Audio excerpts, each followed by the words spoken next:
பாகம் 11. உனக்கு நடிக்க தெரியாதா? அரவிந்த் சொன்னதை கேட்டு ரேஷ்மியின் முகமோ வெளுத்து போனது. அவன் பேசிய சில வார்த்தைகள் முன்பு அத்தனை பேர் முன்னிலும் அவள் பட்ட அவமானத்தை விட மிக மோசமானதாக இருந்தது. அவளை நோக்கி கார் வேகமாக வந்த பயத்தில் அவள் ட்ரெஸ்ஸிலேயே யூரின் போய்விட்டாள் என்ற நியூஸ் ஸ்ப்ரெட் ஆனால் கூட அது அவள் ஒரு பயந்தாங்கோலி என்ற பிம்பத்தை மட்டும்தான் ஏற்படுத்தும். அது அவளின் ப்ரொஃபஷனல் வாழ்க்கையை ஒன்றும் பெரிதாக பாதித்துவிட போவதில்லை. ஆனால் அரவிந்தின் இந்த வார்த்தைகள், அவள் நடிப்பை பற்றிய விமர்சனம் இண்டஸ்ட்ரியில் அவள் பெயரையே ஸ்பாயில் செய்துவிடும் அல்லவா? அவளது கெரியரை ஒன்றுமில்லாமல் ஆகிவிடுமே. அந்த இடமே சைலண்டாக இருந்தது. அந்த சூழ்நிலையை சமாளிக்க எண்ணி டைரக்டர், ரேஷ்மி ஓவர் பர்ஃபெக்ஷனிஸ்டா இருக்க வேண்டாம், இட்ஸ் ஓகே என்று அவர் பேசி முடிப்பதற்குள்ளாகவே அரவிந்த் டைரக்டரை நோக்கி வந்தான். அவன் காருக்கு அருகில் நின்று கொண்டிருக்கும் விதமே டைரக்டரை ஏற்கனவே அவன் கட்டுப்பாட்டுக்குள் கொண்டு வந்திருந்தது. டைரக்டருக்கு அருகில் வந்தவன் அவர் கைகளில் ஸ்கிரிப்டை வேகமாக எறிந்துவிட்டு, ஐ எம் சாரி, எனக்கு டைம் இல்ல, நான் வேற இடத்துக்கு போக வேண்டியது இருக்கு, சோ நான் கிளம்புறேன் என்று வாட்சை பார்த்தபடி கூறிவிட்டு அங்கிருந்து கிளம்பினான். இதெல்லாம் சில நொடிகளிலேயே நடந்து முடிந்தது. டைரக்டர் அதிர்ச்சியில் நின்று கொண்டிருந்தார். அவருக்கு அரவிந்தை தடுத்து நிறுத்தும் அளவுக்கு தைரியம் இருக்கவில்லை. அரவிந்தின் மேனேஜரின் கைகளை பிடித்து கொண்டு, என்ன பிரதர், அரவிந்த் சார் கிளம்பிட்டாரு, நாளைக்கு வருவார் தானே என்று கேட்கவும் அரவிந்தின் மேனேஜருக்கு டைரக்டரை பார்த்து அழுவதா சிரிப்பதா என்று தெரியவில்லை. சம்பத்திற்கு அரவிந்தின் சுபாவம் பற்றி நன்றாகவே தெரியும். அரவிந்த் சாருக்கு நாளைக்கு வேற அப்பாயின்மெண்ட் இருக்கு, இந்த ப்ராஜெக்ட அவர் இதுக்கு மேல பண்றது கஷ்டம்தான், சோ அப்புறமா நாங்க கேன்சல் பேமெண்ட் அனுப்பி வைக்கிறோம் என்று மென்மையான குரலில் பதில் கூறினான். இதை கேட்டு பதறிய டைரக்டர், நாங்க ஏற்கனவே இந்த படத்துல அரவிந்த் சார் இருக்காருன்னு அட்வர்டைஸ்மெண்ட் பண்ணிட்டோமே என்று கூறவும் அவர் டைரக்டர் முதுகை மெதுவாக தட்டி கொடுத்தார். சம்பத் அவருக்கு அருகில் நின்று கொண்டிருந்த ரேஷ்மியையும் அவந்திகாவையும் பார்த்தான். அரவிந்த் சாரோட கெஸ்ட நீங்க நடத்தின விதத்தை விட அவர் உங்க ஃபீமேல் லீட பார்த்து கோபப்பட்டது பெருசா தெரியுதா உங்களுக்கு என்று அவர் கூறவும், நீங்க சொல்றது என்று குழப்பத்தோடு கேட்டவரை பார்த்து அர்த்தத்தோடு புன்னகைத்தான் சம்பத். இன்னைக்கு விசிட்டிங் ரிப்போர்ட்டருக்கு நடந்ததை பத்தி தான் சொன்னேன். அரவிந்த் சார் எனக்காக வெயிட் பண்றாரு, நான் கிளம்புறேன் என்று கூறிவிட்டு சென்றவனை பார்த்து கொண்டிருந்தார் டைரக்டர். அவன் கூறியதை யோசித்தவர், ஒருவேளை சம்பத் கூறுவதை போல இங்கு நடந்திருந்தால் அந்த நியூஸ் ஸ்ப்ரெட் ஆனால் அது எல்லோருடைய கவனத்தையும் ஈர்க்கும் விதமாகத்தான் இருக்கும். ஆனால் அதனால் ரேஷ்மி பேரே கெட்டுவிடுமே. ஆனாலும் இது அவரின் முதல் படம், அதனால் அவருக்கு பப்ளிக் அட்டென்ஷன் தேவைப்பட்டது. இது நெகட்டிவாக இருந்தாலும் கூட அவருக்கு அது தேவையாகத்தான் இருந்தது. இப்படியாக யோசித்துக் கொண்டிருந்தவர், விசிட்டிங் ரிப்போர்ட்டர் வந்ததா கேள்விப்பட்டேன், எங்க அவங்க என்று சூப்பர்வைசரை பார்த்து கேட்டார். அவர் அப்படி கேட்டதிலிருந்து அவந்திகாவிற்கு நடந்த எதிலும் படப்பிடிப்பு குழுவிற்கும் அவருக்கும் சம்பந்தம் இல்லை, அத்தனையும் ரேஷ்மியால் மட்டுமே நிகழ்ந்தது என்று அவளை நம்ப வைக்க வேண்டும் என்று எண்ணம் தான் இருந்தது. டைரக்டர் இப்படி கேட்டதால் அதிர்ச்சி அடைந்த சூப்பர்வைசர் பின்பு அவந்திகாவை காட்டி, இவங்கதான் என்று கூறினார். அவந்திகாவை பார்த்ததும் இதுவரை ரேஷ்மி நடந்து கொண்ட விதத்தை யோசித்தவர் அங்கு என்ன நடந்திருக்கும் என்பதை புரிந்து கொண்டார். சூப்பர்வைசரின் தலையில் கோபமாக அடித்தவர், உனக்கு கொஞ்சமாவது அறிவு இருக்கா? ரிப்போர்ட்டரை இந்த மாதிரி கஷ்டப்படுத்துறது மூலமா பிரச்சனையை இழுத்து விட்டுக்க நினைக்கிறியா? முதல்ல அவங்க கையில இருந்து கேமராவை வாங்கு என்று கத்தினார். அவந்திகா கேமராவை பிடித்தபடி அங்கிருந்து கிளம்பி போன அரவிந்தையே நினைத்து கொண்டிருந்தாள். அவன் அவளுக்காகவா இவ்வளவு கோபப்பட்டான்?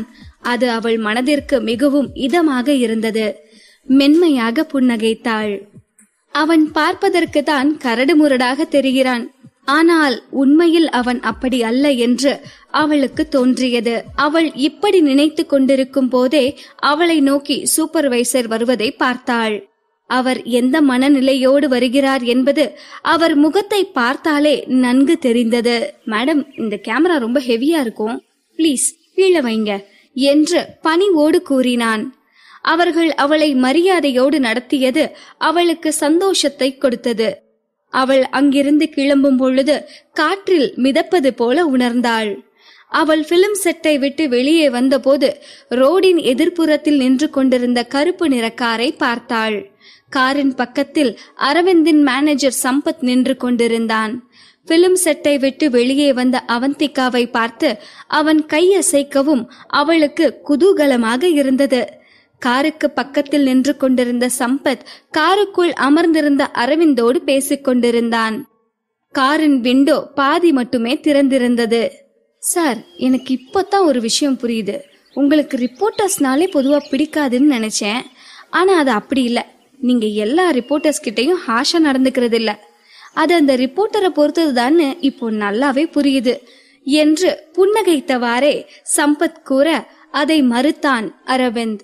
நீ ஓவரா திங்க் பண்ற, அப்படியெல்லாம் இல்ல என்று அரவிந்த் மறுக்கவும், சார் அப்படித்தான், நீங்க அதை மறுக்க முடியாது. பிகாஸ் இன்னைக்கு நீங்க எவ்வளவு பெரிய விஷயத்த அவந்திகாவுக்காக செஞ்சிருக்கீங்க என்று சம்பத் கூறவும் திரும்பவும் அதை மறுத்தான் அரவிந்த். பொதுவாக அரவிந்த் மற்றவர்களின் யூகத்திற்கெல்லாம் விளக்கம் அளித்துக் கொண்டிருப்பவன் இல்லை. அதை பற்றி அவன் கவலைப்படவும் மாட்டான்தான். ஆனால் இன்றோ அவன் சம்பத்திற்கு விளக்கம் அளித்துக் கொண்டிருக்கிறான். அவன் சம்பத்திற்காக இதை சொல்கிறானா இல்லை தனக்காகவே சொல்லிக் கொள்கிறானா என்பது அவனுக்கே சந்தேகமாக இருந்தது.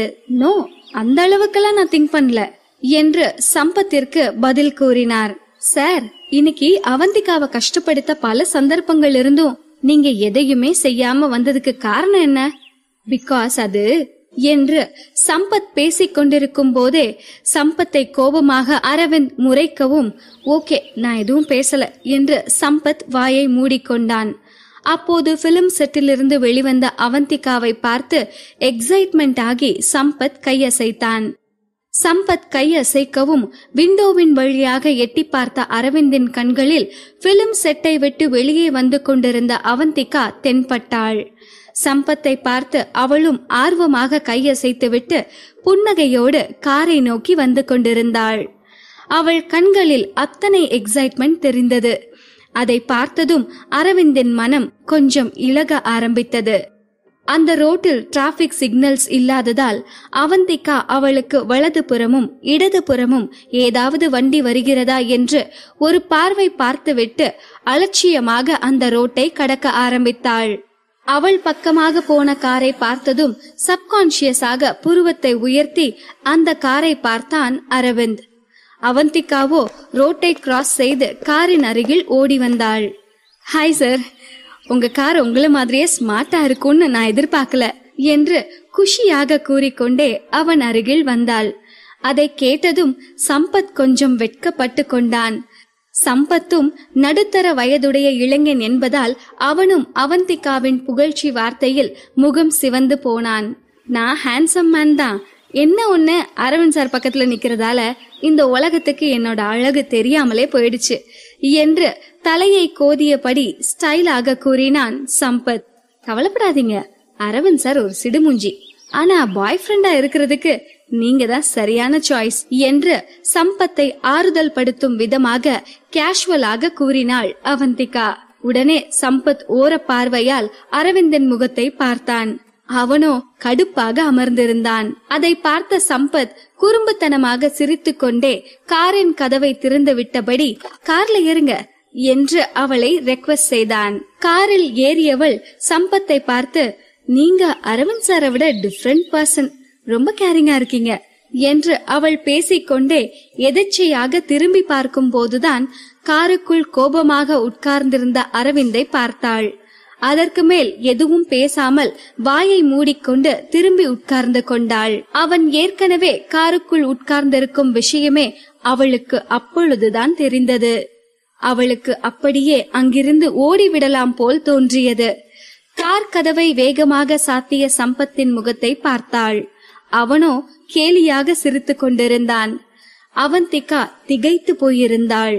சம்பத் கார் கதவை மூடிவிட்டு பின்பக்க கார் டோரை திறக்க நினைத்த போது அதற்குள்ளாகவே கார் ஸ்டார்ட் செய்யப்பட்டு வேகமாக அங்கிருந்து கிளம்பி விட்டிருந்தது. இன்னும் நான் கார்ல ஏறவே இல்லையே என்று சம்பத் கத்தினான். ஆனால் அவன் கத்தியதை கேட்க அங்கு யாரும் இருக்கவில்லையே. கார் ஏற்கனவே அந்த ரோட்டை விட்டு வேகமாக போயிருந்தது. ஏன் அரவிந்த் சார் இப்படியெல்லாம் நடந்துக்கிறாரு என்று மனதிற்குள் நினைத்து புலம்பியபடி முழித்து கொண்டிருந்தான். அவந்திகாவோ சாக்லேட்டை திருடி தின்று மாட்டிக்கொண்ட குழந்தையைப் போல குற்ற உணர்வோடு உட்கார்ந்திருந்தாள். ஓரக்கண்ணால் அவனை பார்த்தவள் அவன் எந்த ரியாக்ஷனும் காட்டாமல் இருப்பதை கவனித்தாள். ஆனால் அவனது கோபமோ அவளை பயத்தில் உறைய வைப்பதாக இருந்தது. காருக்குள் நிலவிக் கொண்டிருந்த அமைதியை கலைக்க நினைத்தவள் எச்சிலை விழுங்கிக் கொண்டு மெதுவாக பேச ஆரம்பித்தாள். அரவிந்த் சார், உங்களை விட மேனேஜர் அட்ராக்டிவ் பர்சன்னு நான் சொல்ல வரல. ஆனா உங்க கூட இருக்கிறதால அவரும் ஃபெமிலியர் பர்சன் தானே, அதத்தான் மீன் பண்ணேன் என்று கவனமாக வார்த்தைகளை பயன்படுத்தினாள். ஆனால் அங்கு நிலவிய சூழ்நிலையோ முன்பை விட இன்னமும் இறுக்கமானது. அதற்கு மேலும் அவள் பேசிக் கொண்டிருப்பது சரிவராது என்று புரிந்து கொண்டவள் வாயை மூடிக்கொண்டாள். மறுபடியும் ஓரக்கண்ணால் அவனை பார்த்தவளுக்கு அன்று அவளுக்காக அவன் செய்த விஷயங்கள் நினைவுக்கு வந்தது. உடனே, இன்னைக்கு நீங்க செஞ்ச உதவிக்காக தேங்க்ஸ் சார் என்று பவ்யமாக அவள் கூறி முடிக்கவும் கார் சடன் பிரேக் போடப்பட்டு நிறுத்தப்பட்டது. சடனாக கார் நின்ற வேகத்தில் முன்னால் விழுந்து இடித்து கொண்டாள் அவந்திகா. பாகம் 12. அரவிந்திடம் திடீர் மாற்றம். சடன் பிரேக் போட்டு காரை நிறுத்தியவன் மெதுவாக அவந்திகாவை நெருங்கினான். அரவிந்த் அவள் அருகில் வருவதை உணர்ந்தவள் பயத்தோடு அவனை பார்த்தாள். அவன் முகமானது அவளது முகத்திற்கும் மிக அருகில் இருந்தது. அவள் அதிர்ச்சியோடு, சார் என்ன பண்றீங்க என்று திக்கி திணறி கேட்டாள். அவனோ அவளை வெறித்து பார்த்தான். அவன் கண்களில் தெரிந்த உணர்ச்சி வித்தியாசமானதாக இருக்கவும் அவந்திகாவிற்கு அந்த சூழ்நிலை மிகுந்த கலக்கத்தை கொடுத்தது. கண்டிப்பா நீ எனக்கு தேங்க்ஸ் சொல்லிதான் ஆகணும் என்று அவன் கூறியது அவளுக்கு மேலும் பதட்டத்தை உண்டு பண்ணியது. பிளான் போட்டு என்னோட போனை மாத்தி எடுத்துட்டு போயிட்டு போனை கொடுக்கற சாக்குல பிலிம் செட்டுக்கு வந்து ஒரு டிராமா பண்ணி என்ன வச்சே ரேஷ்மிய பழி வாங்கிட்டியே என்று அவளை அவன் குற்றம் சாட்டவும் அவந்திகாவோ திகைத்து போனாள். சோ அவன் அவளை இப்படித்தான் நினைத்து கொண்டிருக்கிறான். அவன் இவ்வாறு அவளை தவறாக நினைப்பதை அவளால் ஏற்றுக்கொள்ள முடியவில்லை. நான் வேணும்னே போனை மாத்தி எடுத்துட்டு போகல சார் என்று அவள் முழுதாக கூறி முடிப்பதற்குள்ளாகவே, அதுக்கு ப்ரூஃப் இருக்கா என்று குறுக்கிட்டு கேட்டான் அரவிந்த். அவனது வார்த்தைகள் அவளை மேலும் திகைப்படைய செய்தது. எதிர்பாராமல் அவள் போனை மாத்தி எடுத்துக்கொண்டு போனதுக்கு எப்படி ப்ரூஃப் இருக்க முடியும்? அதை அவள் எதை வைத்து நிரூபிக்க முடியும்? அவள் தெரிந்தே அதை செய்யவில்லைதான். ஆனால் அதை நிரூபிக்க அவளிடம் எந்த ஆதாரமும் இருக்கவில்லையே. அவந்திகாவிற்கு கோபமாக வந்தது. உங்ககிட்ட நான் ஹெல்ப் கேட்கலையே என்று கடுப்பாக கூறினாள். இன்னைக்கு நான் உனக்கு உதவி செய்யலனா நீதான் மிஸ்ஸஸ் அரவிந்த்னு எக்ஸ்போஸ் பண்ணி என் பேரை கெடுக்க முயற்சி செஞ்சிருப்ப. அது என் கெரியருக்கே களங்கத்தை ஏற்படுத்தி இருக்கும் என்று அவன் கூறவும் அவந்திகாவிற்கு அவன் எண்ணம் புரிந்தது. சோ அவன் அவளுக்கு உதவி செய்த காரணம் இது மட்டும்தான். அவன் கூறியதை கேட்டு திகைப்பில் ஆழ்ந்திருந்தாள். அப்பொழுது அவர்களின் காருக்கு பின்னால் நின்று கொண்டிருந்த கார் பொறுமை இல்லாமல் ஹார்ன் அடித்துக் கொண்டே இருக்க அதை கண்ணாடி வழியாக பார்த்த அரவிந்த் தன் சீட்டில் நேராக அமர்ந்து கொண்டு காரை ஸ்டார்ட் செய்தான். அவன் முகம் வேண்டுமானால் நார்மல் மோடுக்கு வந்தது போல் இருக்கலாம். ஆனால் அவன் மனதில் அடித்துக் கொண்டிருக்கும் புயல் இன்னும் அடங்கவில்லை. அவனுக்கு அவள் தேங்க்ஸ் தான் கூறினாள். ஆனால் அந்த தேங்க்ஸில் அவனுக்கு அவளின் ஏளனம் தான் தெரிந்தது. 8 வருடத்திற்கு முன் அவனை மோசமாக நடத்தியவளுக்கு அவனோ இப்பொழுது உதவி செய்திருக்கிறான். அதை நினைக்கும் போதே அவனுக்குள் ஒருவித எரிச்சல் உணர்வு ஏற்பட்டது. கார் விண்டோவை திறந்தான். வெளியிலிருந்து வீசிய குளிர்ந்த காற்று அவன் கோபத்தை குறைத்திருந்தது. ஓரக்கண்ணால் மெதுவாக அவந்திகாவை பார்த்தான். அவளோ எதுவும் பேசாமல் தலையை குனிந்து கொண்டு அமைதியாக உட்கார்ந்திருந்தாள். காற்று வேகமாக வீசியதால் அவளின் கூந்தல் காற்றில் அலைபாய்ந்து கொண்டிருந்தது. அனிச்சையாக அவள் தன் உடலை கட்டிப்பிடித்துக் கொண்டு அமர்ந்திருந்தாள். அதை பார்த்ததும் அரவிந்தின் கோபம் மேலும் குறைந்தது. அவன் விண்டோவை மூடிவிட்டு அமைதியாக காரை ஓட்டிக் கொண்டிருந்தான். சில நிமிடங்களில் அவர்கள் அவனின் வீட்டிற்கு வந்து சேர்ந்தார்கள். காரை விட்டு இறங்கியவன் அவந்திகாவிற்காக காத்திருக்காமல் வீட்டிற்குள் சென்றான். அவன் போன பிறகுதான் அவளுக்கு நிம்மதியாக இருந்தது. சாதாரணமாக மூச்சுவிட முடிந்தது. அவளும் காரில் இருந்து இறங்கி வீட்டிற்குள் சென்றாள். ஹாலுக்கு சென்றவள் அரவிந்த் அங்கு இல்லாததை கவனித்தாள். அவந்திகாவின் அருகில் வந்த மரியா, சார் இப்போதான் மாஸ்டர் பெட்ரூமுக்கு போனாரு என்று கூறவும் அவள் கெஸ்ட் ரூமுக்கு செல்ல முடிவெடுத்தாள். எப்படி இருந்தாலும் அவனுக்கு அவளை பார்க்க பிடிக்காது. கோபப்படத்தான் போகிறான்.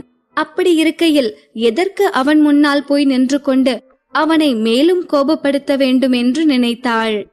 அவள் கெஸ்ட் ரூமிற்கு சென்ற சில நிமிடங்களுக்கு பிறகு மரியா கதவை தட்டிவிட்டு உள்ளே வந்தாள்.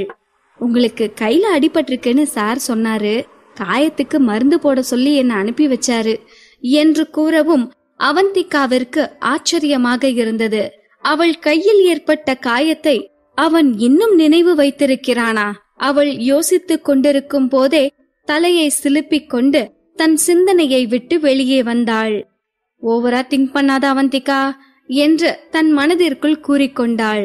அவள் காயத்திற்கு மருந்து போட்டு முடித்ததும் மரியா அவளுக்கு டின்னர் கொண்டு வந்து கொடுத்தாள். சாப்பிட்டு முடித்ததும் படுக்க போனவள் அங்கிருந்த அரவிந்தின் போனை பார்த்தாள்.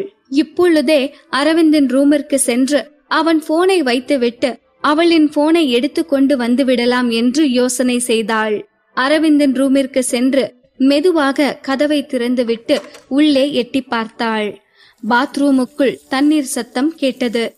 அந்த சத்தத்தை வைத்தே அவன் நிச்சயம் குளித்து கொண்டுதான் இருப்பான் என்று புரிந்து கொண்டவள் சத்தமில்லாமல் பூனை மாதிரி மெதுவாக ரூமுக்குள் வந்து அவள் போனை தேடினாள். அவள் போனை கண்டுபிடிப்பதற்குள்ளாகவே பாத்ரூம் கதவு திறக்கப்பட்டது. குளித்து முடித்து பாத்ரூமிலிருந்து வெளியே வந்த அரவிந்தோ வெறும் டவலை மட்டும் கட்டிக்கொண்டு வந்து கொண்டிருந்தான்.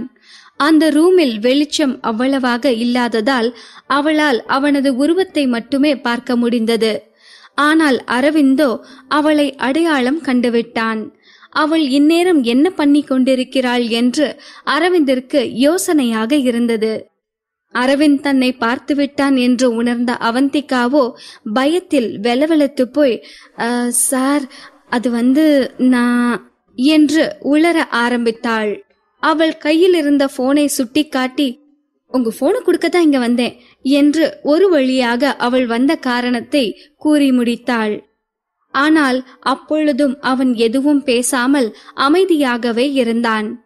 அவன் அமைதியால் என்ன செய்வது என்று தெரியாமல் குழம்பி போன அவந்திகா படுக்கைக்கு அருகில் இருந்த டேபிளின் மீது அவள் கையில் வைத்திருந்த அரவிந்தின் போனை வைத்தாள். அவன் போனை அவனிடம் ஒப்படைத்த பிறகும் கூட அவளுடைய போன் எங்கிருக்கிறது என்று அவனிடம் கேட்கும் அளவுக்கு அவளுக்கு தைரியம் இருக்கவில்லை. மரியா கிட்ட சொல்லி என் காயத்துக்கு மருந்து போட சொன்னதுக்கு தேங்க்ஸ் சார் என்று தயங்கியபடியே கூறினாள். அவளின் அடிபட்ட கைகளை பார்த்த அரவிந்தோ நோ ப்ராப்ளம் என்றான். ஓகே சார், அப்போ நான் என் ரூமுக்கு கிளம்புறேன் என்று அவள் அங்கிருந்து கிளம்ப நினைத்த போது அரவிந்தின் குரல் அவளை தடுத்தது.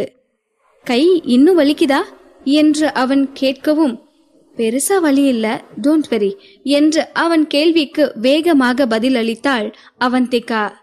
குட், அப்படின்னா நம்ம டீல் படி நம்ம வேலையை பார்க்க ஆரம்பிக்கலாம் என்று அவன் கூறவும் அவளுக்கு குழப்பமாக இருந்தது. அவனோ அவள் அருகில் நெருங்கி வந்து கொண்டிருந்தான். என்ன வேலை என்று அவந்திகா அவனின் எண்ணம் புரியாதவளாய் கவலையோடு கேட்டாள். என் கணிப்புப்படி இப்போ பிரெக்னென்டாக உன் உடல்நிலை தயாரா இருக்குன்னு நினைக்கிறேன். ஸோ டைம் வேஸ்ட் பண்ண வேண்டாம். இப்போ நாம ஒன்று சேர்ந்தா நீ பிரெக்னென்ட் ஆகுறதுல பிரச்சனை இருக்காது என்று அவன் கூறவும் அதை கேட்டு அவந்திகாவிற்கு அதிர்ச்சியாக இருந்தது. அவனோ அவன் கட்டி இருந்த டவலை கழட்டி சோஃபாவின் மீது வீசிவிட்டு நெருங்கி வந்து அவளை கட்டிலில் தள்ளினான். அவந்திகாவோ இறுக்கமாக கண்களை மூடிக்கொண்டாள். அவளுக்கு அவன் எதற்காக மரியா மூலம் அவள் காயத்திற்கு மருந்து போட சொன்னான் என்பது இப்பொழுதுதான் புரிந்தது. அவன் அவளோடு இந்த இரவை ஒன்றாக கழிக்க இந்த காயம் தடையாக இருந்துவிடக் கூடாதென்றுதான் அவளுக்கு ட்ரீட்மெண்ட் செய்ய சொல்லியிருக்கிறான். இதை நினைக்கும் போதே அவளது இதயம் வலித்தது. இந்த இரவு கொடுமையானதாக இருக்கப் போகிறது என்று அவளுக்கு தோன்றியது. ஆனால் அவள் நினைத்தது போல் இல்லாமல் அவன் அவளின் அடிபட்ட கையை மென்மையாக பிடித்து கொண்டான். இந்த முறையும் கணவன் மனைவிக்குள் நடக்கும் எந்த ரொமான்ஸும் அவர்களுக்குள் நடக்கவில்லைதான். ஆனால் முன்பு போல அவன் அத்தனை மோசமாக நடந்து கொள்ளவில்லை. ஆனால் முந்தைய முறை உணர்ந்த வலியை தாண்டி இந்த முறை அவள் வேறு ஏதோ ஒரு மென்மையை உணர்ந்தாள். அடுத்த நாள் காலை எழுந்ததும் அவளுக்கு அருகில் பார்த்தாள். ஆனால் அங்கு அரவிந்த் இருக்கவில்லை. அருகில் இருந்த டேபிளில் சில்வர் கவர் போட்டிருந்த போன் இருப்பதை பார்த்தாள். அது அவள் போன் தான் என்று தெரிந்ததும் அவளுக்கு மிகவும் சந்தோஷமாக இருந்தது. காஸ்ட்லியான பிராண்டட் போன் அது. அந்த போனுக்கும் ஒரு சிறிய வரலாறு இருக்கிறது. அது அவள் வெறுமனே பணம் கொடுத்து வாங்கிய பொருள் இல்லை. அவள் முன்பு ஒரு பெரிய விவகாரத்தை பற்றிய கட்டுரையை திறமையாக எழுதியதை பாராட்டி அவளின் நியூஸ் ஏஜென்சி ரிவார்டாக கொடுத்த போன் அது. அவர்கள் மட்டும் பரிசாக இந்த போனை தரவில்லை என்றால் இத்தனை காஸ்ட்லியான போனை அவள் வாங்குவது என்பது நடக்காத காரியம்தான். போன் கிடைத்த சந்தோஷத்தில் எழுந்து குளித்து ரெடியான அவந்திகா படியில் இறங்கி வந்து கொண்டிருந்தாள். அவளுக்கு முன்பாகவே ஹாலில் மரியா பாலை வைத்துக்கொண்டு அவளுக்காக காத்து கொண்டிருந்ததை கவனித்தாள். மரியாவின் கையிலிருந்து பால் டம்ளரை வாங்கியவள் அந்த வினோதமான சுவையுடைய பாலை முழுதாக குடித்து முடிக்கும் வரை எதுவும் பேசவில்லை. பாலை குடித்து முடித்ததும் 2 பிரெட் துண்டுகளை மட்டும் வேகமாக சாப்பிட்டவள் நியூஸ் ஏஜென்சிக்கு கிளம்பினாள். நேற்றே ரேஷ்மி பற்றிய முக்கியமான 2 டாப் நியூஸ்கள் அவந்திகாவின் கைக்கு வந்துவிட்டது. ரேஷ்மி நிச்சயமாக இந்த இரட்டை தாக்குதலை சந்தித்தாக வேண்டியதிருக்கும். ரேஷ்மி விளையாடிய விளையாட்டின் பலனை அவள் அனுபவித்துத்தானே ஆக வேண்டும் என்று யோசித்தபடி நியூஸ் ஏஜென்சிக்கு வந்து சேர்ந்தாள். அவள் நியூஸ் ஏஜென்சிக்கு வந்ததும் வராததுமாக மது, அவந்திகா அவந்திகா என்று அவளை பார்த்து கத்திக்கொண்டே அவளிடம் ஓடி வந்தாள். அவள் அவந்திகாவிடம் ஒரு ஆன்லைன் கட்டுரையை காட்டியபடி இங்க பாரு என்று கூறவும் இவள் இப்படி பதட்டப்படும்படி அப்படி அதில் என்னதான் இருக்கிறது என்று யோசித்துக் கொண்டே அதை கவனித்தாள் அவந்திகா. அது ஆக்டர் அரவிந்தும் ஆக்ட்ரஸ் ரேஷ்மி சர்மாவும் ஒன்றாக ஒரே காரில் பிலிம் செட்டிற்கு வந்ததை பற்றிய நியூஸ் தான். அதை பார்த்த அவந்திகா இதுல என்ன பிரச்சனை என்று புரியாமல் மதுவிடம் கேட்டாள். ஆனால் மதுவோ அவந்திகாவிற்கு அநியாயம் நடந்துவிட்டது என்கின்ற கொதிப்பில் இருந்தாள். அதர் செக்ஷனை பாரு, இதுல அனு பேரு மட்டும்தான் போட்டிருக்கு. இந்த நியூஸ்க்காக நீ எவ்வளவு ரிஸ்க் எடுத்த, கொஞ்சம் மிஸ் ஆயிருந்தா உனக்கு விபரீதமா கூட ஏதாவது நடந்திருக்கலாம் என்று ஆதங்கத்தோடு கூறினாள் மது. அவர்கள் நியூஸ் ஏஜென்சியை பொறுத்தவரை எழுதப்படாத ஒரு விதி இருக்கிறது. ஒரு நியூஸ் கலெக்ட் செய்வதற்காக 2 போகிறார்கள் என்றால் அந்த நியூஸில் அவர்கள் 2 பெயரும் இடம்பெற வேண்டும். இதுதான் இத்தனை நாளும் அங்கு ஃபாலோ செய்யப்பட்டு கொண்டிருந்த ரூல். ஆனால் அனுவோ அவந்திகாவின் பெயரை முழுவதுமாக தவிர்த்திருந்தாள். அவந்திகாவின் வேறு சில கலீகிற்கும் கூட இது தவறாகத்தான் தோன்றியது.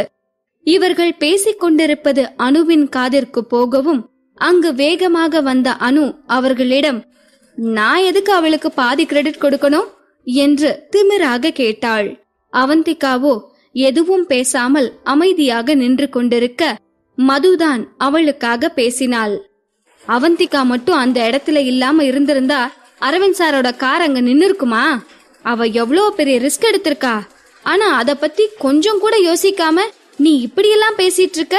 திஸ் இஸ் டூ மச் என்று அவள் கடுப்போடு கூறவும் எனது டூ மச்சா? அந்த போட்டோஸ நான் தான் எடுத்தேன், அந்த கட்டுரைய கூட நான் தான் எழுதினேன்.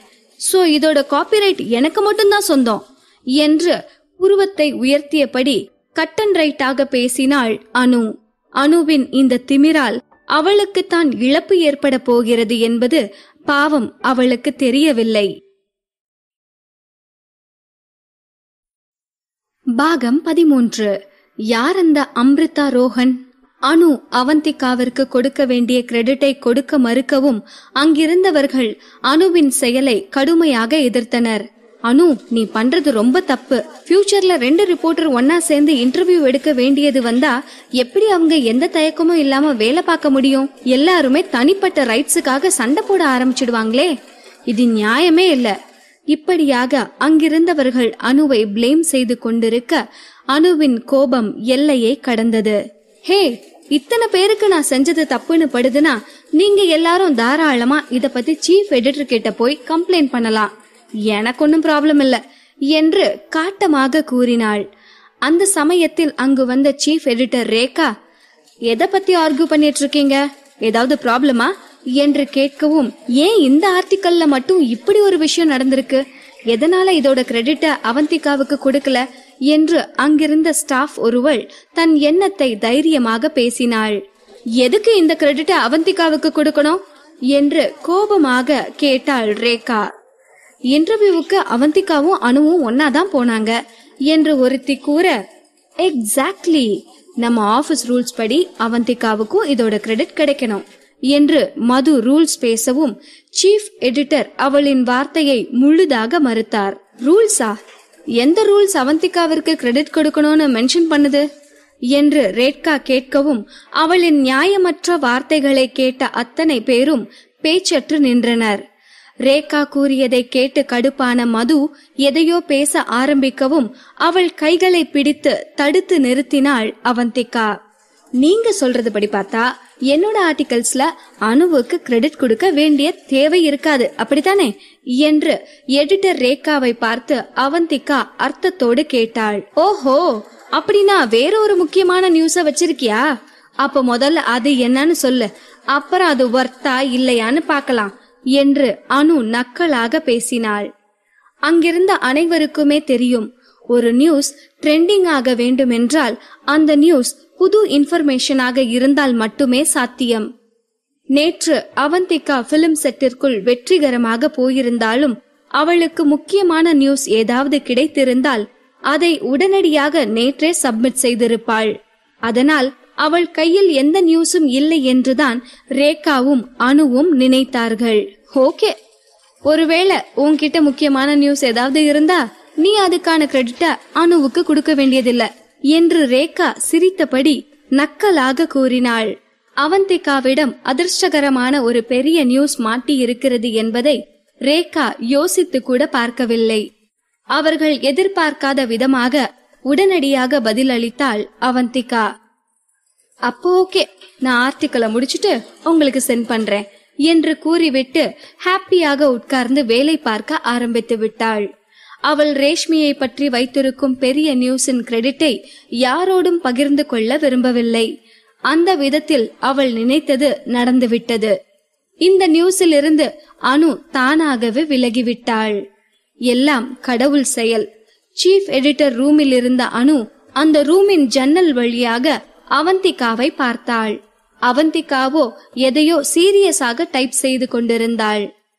ஆன்ட்டி, அவந்திகா கிட்ட உண்மையாவே ஏதாவது முக்கியமான நியூஸ் இருக்குமோ? அப்படி இருந்தா அவ பேரை என் ஆர்டிக்கல்ல சேர்த்து போட சொல்லுங்க, அப்போதான் அவளோட ஆர்டிக்கல்ல எனக்கும் கிரெடிட் கிடைக்கும் என்று அனு கூறவும் அவளை பார்த்து சிரித்தாள் ரேகா. அவந்திகா ஒன்னும் அவ்வளோ சாதாரணமான ஆள் இல்ல. அவ ஏதோ பிளான் பண்ணிதான் இப்படி எல்லாம் பண்ணிட்டு இருக்கா. நீ பயப்பட வேண்டாம். நீ பயப்படணும்னு தான் அவகிட்ட நியூஸ் இருக்கிற மாதிரி எதையோ சீரியஸா பண்ணிட்டு இருக்கா. ஒருவேளை ஆக்டர் அரவிந்தோட நியூஸ இவ்ளோ ஈஸியா அவளால கலெக்ட் பண்ண முடியும்னா இத்தனை வருஷமா நாம இந்த இண்டஸ்ட்ரியில நியூஸ் கலெக்ட் பண்ண மெனக்கிட்டுக்கிட்டு இருக்கிறதெல்லாம் சுத்த டைம் வேஸ்ட்னு ஆயிடும் என்று அனுவிற்கு அட்வைஸ் செய்தாள் ரேகா. ரேகா சொல்வது சரிதான் என்று அனுவிற்கு தோன்றினாலும் அவளால் இந்த விஷயத்தை சாதாரணமாக எடுத்துக்கொள்ள முடியவில்லை. அடுத்த சில வினாடிகளிலேயே ரேகாவிற்கு மெயில் வந்ததை தெரியப்படுத்தும் விதமாக நோட்டிபிகேஷன் சத்தம் கேட்டது. மெயிலை வேகமாக ஓபன் செய்து இருவரும் பார்க்க தலைப்பு செய்திக்காக அரவிந்தின் மனைவி என்று அறிக்கை கொடுக்க கூட தயாராக இருக்கும் நடிகை ரேஷ்மி என்ற தலைப்பில் ஆர்டிக்கல் ஒன்று கம்ப்யூட்டரின் திரையில் தெரிந்தது. அந்த தலைப்பை பார்த்ததும் ஷாக் ஆகி நின்றாள் அனு. அறிக்கையா? இந்த வார்த்தையை யூஸ் பண்ண அவளுக்கு எப்படி தைரியம் வந்தது? ஒருவேளை இது உண்மையா இருந்தா கூட இது வெளியில தெரியற மாதிரி எவிடன்ஸ விட்டு வைக்கிற அளவுக்கு ரேஷ்மி என்ன முட்டாளா என்று அனு கேலியாக கேட்டாள். அவந்திகா அனுப்பிய ரெக்கார்டிங் ஆடியோவை ஆன் செய்து கேட்க ஆரம்பித்தாள் ரேகா. அதனால என்ன, உனக்கு ஒன்னு சொல்றேன் கேட்டுக்கோ. தி ஃபேமஸ் ஆக்டர் அரவிந்த் எனக்கு சொந்தமானவரு. அவரோட ஹெட்லைன் நியூஸ்ல நான் தான் கூட இருப்பேன். அவரோட சீக்ரெட் மேரேஜை யூஸ் பண்ணிக்க கூட நான் ரெடியா இருக்கேன் என்று ரேஷ்மி பேசும் ஆடியோவை கேட்டு முடித்ததும் ரேகாவும் அனுவும் வாயடைத்து போய் நின்றார்கள். ஒருவரை ஒருவர் திகைப்போடு பார்த்து கொண்டார்கள். நேற்று முன்தினம் பிலிம் செட்டுக்கு போன அத்தனை ரிப்போர்ட்டர்ஸும் ஆக்ட்ரஸ் ரேஷ்மியும் ஆக்டர் அரவிந்தும் ஒரே காரில் ஒன்றாக வருவதை பார்த்துவிட்டு அந்த நியூஸை பரபரப்பாக்கும் வேலையாக பார்க்க போய்விட்டனர். The best actor Aravind, actress Reshmi என்னும் தேடல்தான் இப்போது வரை ட்ரெண்டிங்கில் இருக்கிறது. அவந்திகா அனுப்பியிருக்கும் ஆர்டிக்கிளை கம்பேர் செய்யும் போது அனுவின் ஆர்டிக்கிள் ஒன்றுமில்லாத விஷயமாகத்தான் தோன்றியது. இந்த அட்டாமிக் பாம் செய்தியை மட்டும் அவர்கள் பப்ளிஷ் செய்து விட்டால் இது இன்டர்நெட்டில் எத்தனை பெரிய சலசலப்பை உண்டு பண்ணும் என்பதை யார் வேண்டுமானாலும் சொல்லிவிடலாம். அனுவின் கண்கள் கோபத்தால் சிவந்திருந்தது. எல்லாம் உங்க தப்பு ஆன்டி என்று சினுங்கினாள். அவள் நீண்ட காலமாக இந்த நியூஸ் ஏஜென்சியில் வேலை பார்த்து கொண்டிருந்தாலும் இத்தனை பெரிய நியூஸை ரிப்போர்ட் செய்யும் வாய்ப்பு அவளுக்கு கிடைக்கவில்லை. ஆனால் தானாக இவ்வளவு பெரிய வாய்ப்பு கிடைக்கும் சமயத்தில் சின்ன விஷயத்துக்காக அல்பத்தனமாக யோசித்து தானாகவே அந்த வாய்ப்பை நழுவ விட்டுவிட்டதை நினைக்கும் போது அனுவிற்கு தன் மீதே கோபம் வந்தது. அனுவை சமாதானம் செய்ய முயற்சி செய்வதற்குள் ரேகாவிற்கு மீண்டும் மெயில் வந்ததற்கான நோட்டிபிகேஷன் ஒலி கேட்டது. அதை ஓபன் செய்து பார்த்ததும் இந்த மெயிலும் அவந்திகாவிடமிருந்துதான் வந்திருக்கிறது என்பது அவளுக்கு புரிந்தது.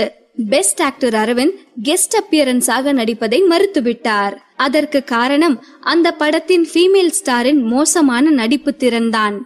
எருமையிடமிருந்தா நடிப்பை கற்றுக்கொண்டா என்று கோபத்தில் கேட்ட நடிகர் அரவிந்த். இதை படித்ததும் அனு மேலும் அதிர்ச்சியாகி நின்றாள். அவளின் கண்களில் கண்ணீர் வழிந்தது. ஆன்டி, இது மட்டும் எனக்கு கிடைச்சிருந்தா என்று கூறியபடி அழ ஆரம்பித்தாள். இதை படித்ததும் அதிர்ச்சியில் புருவத்தை உயர்த்தியபடி நின்று கொண்டிருந்த ரேகா லேண்ட்லைன் போன் ரிங் ஆகும் சத்தத்தை கேட்டு சுதாரித்துக் கொண்டு போனை எடுத்து பேச ஆரம்பித்தாள். அவந்திகா அனுப்பியிருக்கிற முதல் நியூஸை இம்மிடியேட்டா பப்ளிஷ் பண்ணுங்க, அடுத்த நியூஸை 2 மணி நேரம் கழிச்சு பப்ளிஷ் பண்ணுங்க என்று மேனேஜிங் எடிட்டர் சந்தானம் இன்ஸ்ட்ரக்ஷன் செய்தார். ரேகாவின் முகம் இருண்டு போனது. அப்பொழுதுதான் அவளுக்கு மெயில் அனுப்பும் போதே அதோடு சேர்த்து மேனேஜிங் எடிட்டருக்கும் அவள் காப்பி மெயில் போட்டிருப்பதை கவனித்தாள். இப்படிப்பட்ட சூழ்நிலையில் ரேகாவால் அவந்திகாவை எந்த விதத்திலும் முடக்க முடியாது. வேறு வழி இல்லாமல் ரேகா அந்த நியூஸை பப்ளிஷ் செய்ய வேண்டியதாய் இருந்தது. அந்த நியூஸை பப்ளிஷ் செய்து சில மணி நேரத்தில் அந்த நியூஸ் பெரிய பரபரப்பை ஏற்படுத்திவிட்டது. அது மட்டுமல்ல, அப்போதைய ட்ரெண்டிங் நியூஸும் அதுதான். அந்த ஆர்டிக்கலால் அவந்திகாவிற்கு நல்ல பெயரும் கிடைத்தது. மற்ற ஊடகங்களும் அந்த ஆர்டிக்கலை பற்றி பேசிக் கொண்டிருந்தனர். அந்த ஆர்டிக்கலை கிளிக் செய்து பார்த்தவர்களின் எண்ணிக்கை நொடிக்கு நொடி அதிகமாகிக் கொண்டிருந்தது. அவந்திகாவின் கலீக் சத்யா, அவந்திகா, நீ சீஃப் எடிட்டர் கிட்ட எதுக்கும் எச்சரிக்கையாவே இரு, நீ செஞ்சதை அவங்க அவ்வளோ சீக்கிரத்துல மறக்க மாட்டாங்க என்று மெல்லிய குரலில் கூறிக்கொண்டிருக்க அவர்களுக்கு அருகில் சீஃப் எடிட்டர் ரேகா வந்து நின்றாள். அவந்திகா, இந்த 2 நியூஸ கொடுத்ததால நான் உனக்கு கொடுத்த மெயின் வேலையை செய்யாம விட்டுறலாம்னு நினைக்காத. மிஸ்ஸஸ் அரவிந்த் யாருங்கிறத நீ நாளைக்குள்ள கண்டுபிடிச்சு ரிப்போர்ட் பண்ணலனா நாளைக்கே நீ இந்த ஆபீஸை விட்டு வெளியே போக வேண்டியதா இருக்கும் என்று ரேகா கண்டிப்பான குரலில் கூறினாள். புரியுது மேடம் என்று அவந்திகாவும் உடனடியாக பதில் கூறினாள். அவந்திகாவையே சில நொடிகள் முறைத்து பார்த்துவிட்டு ரேகா அங்கிருந்து கிளம்பி போனாள். அவளின் கலீக் சத்யாவிற்கு அப்பொழுதுதான் கொஞ்சம் நிம்மதியாக இருந்தது. அவந்திகா, மிஸ்ஸஸ் அரவிந்த் யாருன்னு நீ உண்மையிலேயே கண்டுபிடிச்சிடுவியா என்று சத்யா சந்தேகமாக கேட்டாள். நீ என்ன நினைக்கிற என்று அவளிடமே திருப்பி கேள்வி கேட்டாள் அவந்திகா. நம்ம இண்டஸ்ட்ரியில 2 பேரோட இன்ஃபர்மேஷனை தெரிஞ்சுக்கிறது தான் ரொம்ப கஷ்டமான விஷயம்னு எல்லாருக்கும் தெரியும். அதுல ஒருத்தர் ஃபேமஸ் ஆக்டர் அரவிந்த் ராஜ். இதுவரை அவரோட ஃபேமிலிய பத்தி கூட யாருக்கும் தெரியாது. இன்னொருத்தர் esports female caster Amrita Rohan. அவங்க வெறும் ஃபீமேல் கேஸ்டர் தான்னா ஏன் அவங்க அடையாளத்தை இவ்ளோ மிஸ்டரியா வச்சிருக்கணும் என்று சத்யா குழப்பத்தோடு கேட்டாள். அங்கு வந்த இன்னொரு கலீகும் அவர்களின் இந்த டிஸ்கஷனில் கலந்து கொண்டு பேசினாள். பாகம் 14. சிக்கலில் மாட்டிக்கொண்ட அவந்திகா. அவந்திகாவின் கலீக் இதுவரை பேசிக் கொண்டிருந்த அம்ரிதா ரோஹன் வேறு யாருமல்ல, அது அவந்திகாவேதான். ஆரம்பத்தில் அவந்திகா தன் நண்பர்களோடு இ ஸ்போர்ட்ஸ் டோர்னமெண்டின் லைவ் ஸ்ட்ரீமில் மட்டும்தான் கலந்து கொண்டாள். ஆனால் அது அத்தனை வரவேற்பை பெறும் என்று அவந்திகாவே எதிர்பார்க்கவில்லை. அதற்கு பிறகு என்ன, அடுத்தடுத்த லைவ் ஸ்ட்ரீமில் கலந்து கொள்ள ஆரம்பித்தாள். அவளை பற்றிய எந்த விவரத்தையும் ரிவீல் செய்யாமல் மிஸ்ட்ரியாக அவள் இருப்பதினாலேயே அவள் மீது பலருக்கும் ஈர்ப்பு ஏற்பட்டுவிட்டது. அவளுக்கு அதிகமான ஃபேன்ஸும் உருவாகிவிட்டனர். அவளின் லைவ் ஸ்ட்ரீம் பார்ட்னர் ஆதித்யா தான் இப்பொழுது அவளுக்கு போன் செய்து பேசிக் கொண்டிருக்கிறான். டோன்ட் வரி ஆதித்யா, நான் மறக்க மாட்டேன் என்று புன்னகைத்தவாறே பதில் கூறினாள் அவந்திகா. இன்னைக்கு நைட் நடக்க போற கிங்காங் பார்ட்டிக்கான இன்விடேஷனை உனக்கு அனுப்பியிருக்கேன், அதுக்கு நீ போறியா என்று அவன் கேட்டதும் அவந்திகாவின் கண்கள் மின்னியது. எஸ் எஸ், கண்டிப்பா நான் போறேன் என்று பதில் அளித்துவிட்டு போனை வைத்தாள். இன்று அந்த பார்ட்டியில் கலந்து கொள்வதை பற்றி அவள் தீவிரமாக யோசிக்க ஆரம்பித்தாள். அவள் அதை பற்றி யோசித்து கவலைப்பட்டு கொண்டிருக்கும் போது எல்லா பிரச்சனைகளுக்கும் நிச்சயம் ஒரு தீர்வு இருக்கும் என்று யாரோ கூறிய வார்த்தைகள் அவளுக்கு நினைவுக்கு வந்தது. பின் மனதை அமைதியாக்கிக் கொண்டு ஆபீஸுக்குள் திரும்ப சென்றாள். அவள் உள்ளே வரும்போது அங்கிருந்தவர்கள் தங்களுக்குள்ளேயே எதையோ டிஸ்கஸ் செய்தபடி இருக்கவும் அந்த இடமே சத்தமாக இருந்தது. இன்னைக்கு நைட்டு ராயல் ஹோட்டல்ல நடக்க போற கிங்காங் பார்ட்டி பத்தி பேச சீஃப் எடிட்டரை தேடிக்கிட்டு மேனேஜிங் எடிட்டர் வந்தாரு. பார்ட்டியில வெயிட்ரஸ்க்கான வேக்கன்சி இருக்குங்கிறதையே ரொம்ப கஷ்டப்பட்டு தான் தெரிஞ்சுக்கிட்டாராம். வெயிட்டரா அவந்திகாவை அனுப்பி வைக்க மேனேஜிங் எடிட்டர் விருப்பப்படுறாரு. பார்ட்டியில ஏதாவது இம்பார்ட்டன்ட் நியூஸ் கிடைக்க வாய்ப்பு இருக்கு, அவந்திகாவை அனுப்பி வச்சாதான் சரியா இருக்கும்னு நினைக்கிறாரு என்று ஒருத்தி சொல்ல, ஆனா சீஃப் எடிட்டர் பார்ட்டிக்கான இன்விடேஷனை கேட்கவே இல்லையே என்று தன் சந்தேகத்தை கேட்டாள் இன்னொருத்தி. உனக்கு தெரியாதா, அந்த பார்ட்டிக்கு முக்கியமான ஸ்டார்ஸ் மட்டும்தான் இன்வைட் பண்ணிருக்காங்க. அப்புறம் முக்கியமான ரிச் பீப்புள் மட்டும்தான் பார்ட்டிக்கு வருவாங்க. செக்யூரிட்டி பர்பஸ்க்காக லிமிடெட் இன்விடேஷன் தான் ப்ரொவைட் பண்ணிருக்காங்க. இந்த வெயிட்ரஸ் வேக்கன்சி பத்தி தெரிஞ்சுக்கவே மேனேஜிங் எடிட்டர் ரொம்ப ரிஸ்க் எடுத்திருப்பாருன்னு தான் நினைக்கிறேன் என்று அவள் விளக்கம் அளித்தாள். அப்போ அவந்திகா அதிர்ஷ்டசாலிதான், இப்படி ஒரு வாய்ப்பு அவளுக்கு கிடைச்சிருக்கே, நிச்சயமா இந்த வாய்ப்பு அவளுக்கு ரொம்பவே ஹெல்ப்ஃபுல்லா இருக்கும் என்று அவர்கள் பேசிக் கொண்டிருக்க அவந்திகா அவர்கள் அருகில் சென்று நின்றாள். சீஃப் எடிட்டர் இந்த கிரேட் ஆப்பர்ச்சுனிட்டியை எனக்கு தருவாங்கன்னு நினைக்கிறீங்களா என்று கேள்வி கேட்டபடி வந்த அவந்திகா அவள் இவ்வாறு சொல்லி முடிக்கும் போதே சீஃப் எடிட்டர் ரூமில் இருந்து சந்தோஷமாக வெளிவந்து கொண்டிருந்த அனுவை அவர்கள் பார்த்ததும் அவர்கள் பேச்சை நிறுத்திவிட்டு அமைதியானார்கள். அனு அவந்திகாவை நோக்கித்தான் வந்து கொண்டிருந்தாள். அனுவின் முகத்தை பார்த்தாலே அவள் எவ்வளவு சந்தோஷமாக இருக்கிறாள் என்பது நன்றாகவே தெரிந்தது. டியர் அவந்திகா, மேனேஜிங் எடிட்டர் இன்னைக்கு நைட் நடக்கிற பார்ட்டிக்கு ஒன்ன அனுப்பி வைக்கணும் தான் சொன்னாரு. ஆனா ஆல்ரெடி சீஃப் எடிட்டர் கொடுத்த டாஸ்க நீ இன்னும் முடிக்காததால உனக்கு பதிலா இன்னைக்கு நான் தான் அந்த பார்ட்டிக்கு போக போறேன். சீஃப் எடிட்டர் அந்த பார்ட்டிக்கு என்ன போக சொல்லிட்டாங்க என்று குதூகலமாக கூறிக்கொண்டிருந்தாள் அனு. அவந்திகாவிற்கு இப்படி ஒரு வாய்ப்பு கிடைப்பதை அவர்கள் விரும்ப மாட்டார்கள் என்று அவந்திகாவிற்கு நன்றாகவே தெரியும். ஆனால் அனு இந்த மாதிரி அவந்திகாவை வம்பு கிழிப்பதை அவளால் பொறுத்து கொள்ள முடியவில்லை. அப்போ உனக்கு தேங்க்ஸ் தான் சொல்லணும். எனக்கு கொடுத்த டாஸ்க முடிக்க நீ பண்ண போற ஹெல்ப்புக்கு தேங்க்ஸ். நீ அங்க கலெக்ட் பண்ண போற நியூஸ்கான கிரெடிட் எனக்கு தானே கிடைக்க போகுது என்று அவந்திகா சீரியஸான முகபாவனையில் கூறவும் அதை கேட்டு அதிர்ச்சி அடைந்தாள் அனு. அனுவை இந்த அளவுக்கு வெறுப்பேற்றியதே அவந்திகாவிற்கு போதுமானதாக இருந்தது. இந்த வாய்ப்பை பயன்படுத்தி கொண்டு நியூஸ் ஏஜென்சியிலிருந்து கிளம்பி போனாள் அவந்திகா. மதியம் ஹோட்டலில் சாப்பிட்டு முடித்துவிட்டு பார்ட்டிக்கான டிரெஸ்ஸை வாடகைக்கு வாங்கிக் கொண்டாள். லைட் மேக்கப் மட்டும் செய்து கொண்டு மாலை 6 மணி வாக்கில் ராயல் ஹோட்டலுக்கு செல்ல ஒரு கேபை புக் செய்தாள். செய்தாள். ஹோட்டலின் என்ட்ரன்ஸில் செக் செய்து கொண்டிருந்த செக்யூரிட்டி கார்டிடம் பார்ட்டிக்கான இன்விடேஷனை காட்டிவிட்டு அதில் இருந்த பெயரை அவர்கள் தெளிவாக பார்ப்பதற்குள் வாங்கிக் கொண்டாள். பார்ட்டி ஹாலில் ஆக்டர் அரவிந்த் இல்லை என்பதை உறுதி செய்து கொண்ட பின் நிம்மதியாக பார்ட்டி ஹாலுக்குள் சென்றாள். அவள் ரிப்போர்ட்டராக வேலை செய்யக்கூடாதென்று அரவிந்த் நேற்றே எச்சரித்திருந்தான். இப்பொழுது மட்டும் அவன் இங்கு அவளை பார்த்துவிட்டால் அவளின் கதை அதோகதி ஆகிவிடும். தி கிரேட் ஆக்டர் அரவிந்த் இந்த மாதிரி பார்ட்டிகளில் எல்லாம் கலந்து கொள்வதை கொஞ்சம் கூட விரும்ப மாட்டான். இதுவரையிலும் அவன் இந்த மாதிரி பார்ட்டிகளில் கலந்து கொண்டதில்லை.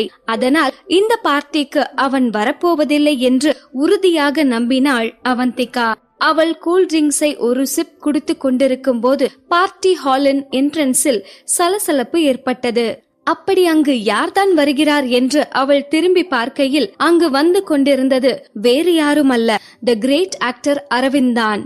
அவனின் மேனேஜரும் அசிஸ்டன்டும் அவனின் இரு பக்கமும் வந்து கொண்டிருக்க அவர்களுக்கு நடுவில் பார்ப்பவர்களின் மனதை கொள்ளையடிப்பவன் போல அவன் வந்து கொண்டிருந்தான்.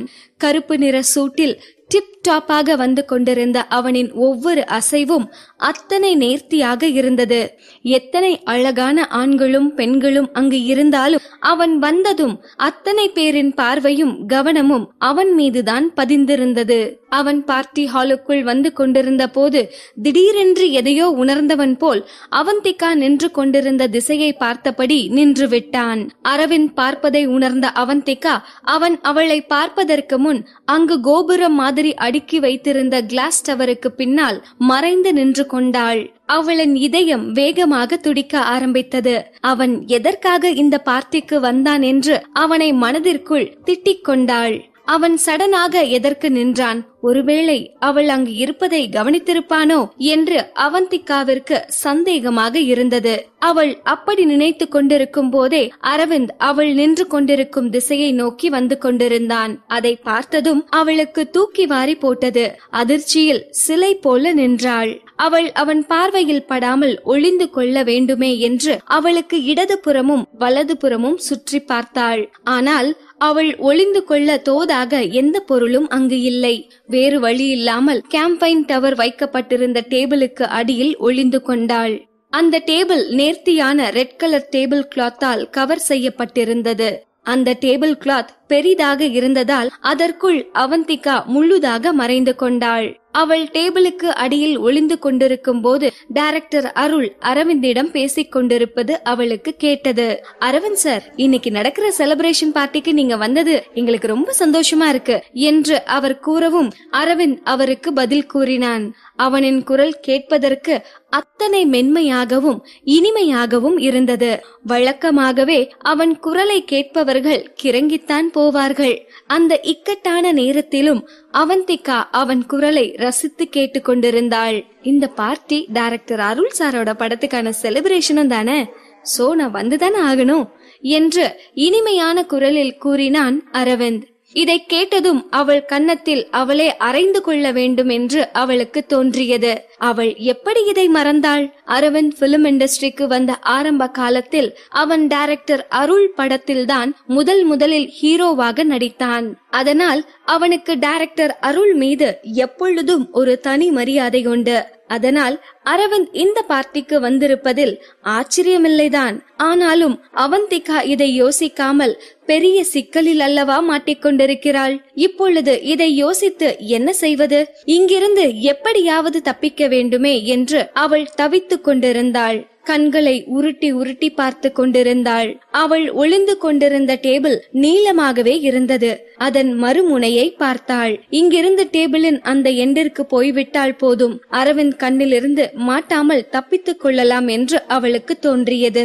அந்த டேபிளின் மீது கேம்பைன் டவர் மட்டும் இல்லாமல் வெரைட்டியான கேக்குகளும் வைக்கப்பட்டிருந்தது. கிட்டத்தட்ட 10 மீட்டர் நீளத்திற்கு அந்த டேபிள் இருக்கும். அதனால் அவள் சத்தம் போடாமல் கவனமாக டேபிளின் அந்த மூலைக்கு போய்விட்டால் இந்த சூழ்நிலையிலிருந்து தப்பிவிடலாம் என்பது அவளின் எண்ணமாக இருந்தது. அவள் தரையோடு படுத்துக் கொண்டு கைகளையும் கால்களையும் மெதுமெதுவாக நகர்த்தி வைத்து கொஞ்சம் கொஞ்சமாக நகர ஆரம்பித்தாள். ஆனால் அவள் அப்படி கொஞ்ச தூரம்தான் நகர்ந்திருப்பாள். அதற்குள் அவளின் டிரெஸ் எதிலோ மாட்டிக்கொண்டது போல் அவளுக்கு ஃபீல் ஆனது. மெதுவாக தலையை திருப்பி பார்த்தபோதுதான் அவளுக்கு புரிந்தது.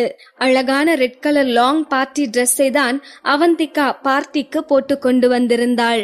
அவள் தரையோடு படுத்துக்கொண்டு அங்கிருந்து நகர முயற்சி செய்கையில் அவளின் டிரெஸ் டேபிள் கிளாத்தோடு கலந்து டேபிளுக்கு வெளியே போயிருக்கிறது. அவளின் கெட்ட நேரம் எதச்சையாக அரவிந்த் அவனின் ஷூ காலால் அவளின் டிரெஸ்ஸை மிதித்து கொண்டிருக்கிறான். அதை கவனித்ததும் அவந்திகா பயத்தால் வெலவெலத்து போனாள்.